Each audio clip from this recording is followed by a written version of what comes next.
तो भाई कल प्रभास के बर्थडे पे उनकी काफ़ी सारी मूवीज़ की अपडेट्स आई। नहीं, पैरेलल यूनिवर्स में आई, हमारे वाले में नहीं। हमारे वाले में बस उम्मीद ही रह गई, लेकिन कुछ ऐसा हो नहीं पाया। अपडेट आई खाली राजा साहब से। ऐसा क्यों हुआ उस पर बात करेंगे। एंड द राजा साहब का जो मोशन पोस्टर कल आया उस पर भी बात करेंगे। वेल, फैंस को उम्मीदें थी कि द राजा साहब के साथ ही साथ कम से कम फौजी या स्पिरिट से तो कुछ अपडेट्स आएंगी ही। एटलीस्ट फौजी का नाम तो कंफर्म हो ही जाएगा। अब देखो यार, फैंस बड़े भोले होते हैं, उन्हें चाहिए माल, जबकि मेकर्स को स्ट्रेटेजी फॉलो करनी पड़ती है। अभी अगर कन्नापा के कैमियो को छोड़ दें तो प्रभास की जो सबसे पहले मूवी आएगी वो द राजा साहब ही होगी, इसलिए इसी मूवी की मार्केटिंग पे सबका फोकस था।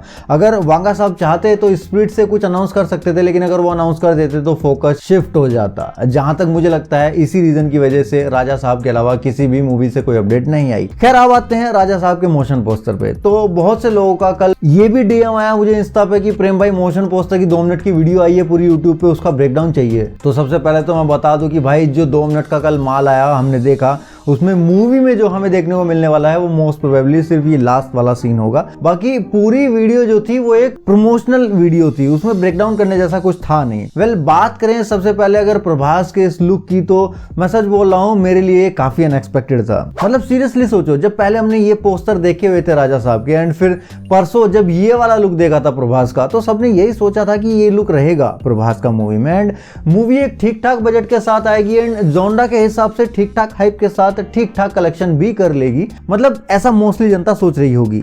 मैं ईमानदारी से कहूं तो भाई मैं तो यही सोच रहा था, लेकिन जैसे ही मैंने ये लुक देखा प्रभास का मूवी में, एंड फिर ये थ्रोन वाला खेल सोच के, एंड लास्ट की ये वाली line horror is a new humour पढ़ के, भाई साहब अब इस मूवी की हाइप मेरे लिए एटलीस्ट कई गुना बढ़ चुकी है। अब ये कोई जेनरिक मूवी नहीं रही, अब इस मूवी से उम्मीदें बढ़ चुकी हैं। खास करके स्त्री 2 के बाद जब जनता को ये पता चल गया कि इस जोनरा को भी एक्सप्लोर किया जाए तो यहाँ से भी कलेक्शन आ सकता है, तो अब तो भाई इंतजार है इसके टीजर का। वैसे प्रभास के हमने 2 लुक देख लिए, जिसमें एक तो प्रभास का ये वाला लुक था जो कि ऑब्वियसली कहानी के हीरो का है, लेकिन ये वाला लुक मोस्ट प्रोबेबली उसके दादाजी का है। अब यहाँ से कई सारी थ्योरीज बन रही है, क्या पहले जो रोल संजय दत्त करने वाले थे मूवी में अब वो भी प्रभास ही प्ले कर रहे हैं क्या, वो दादाजी वाला? मतलब प्रभास का क्या डबल रोल रहेगा क्या? या फिर मूवी में ऐसा होगा कि संजय दत्त की आत्मा जो कि हवेली में घूमती होगी वो एक पॉइंट पे अपने पोते यानी कि प्रभास के कैरेक्टर के अंदर घुस जाएगी और उस वक्त वो अपने दादाजी वाले गेटअप में ही जाके थ्रोन पे बैठेगा। वेल, जो भी है ये चीजें धीरे धीरे क्लियर होंगी वक्त के साथ। आप बताओ आपको ये लुक कैसा लगा। हम मिलते हैं नेक्स्ट वीडियो में, तब तक के लिए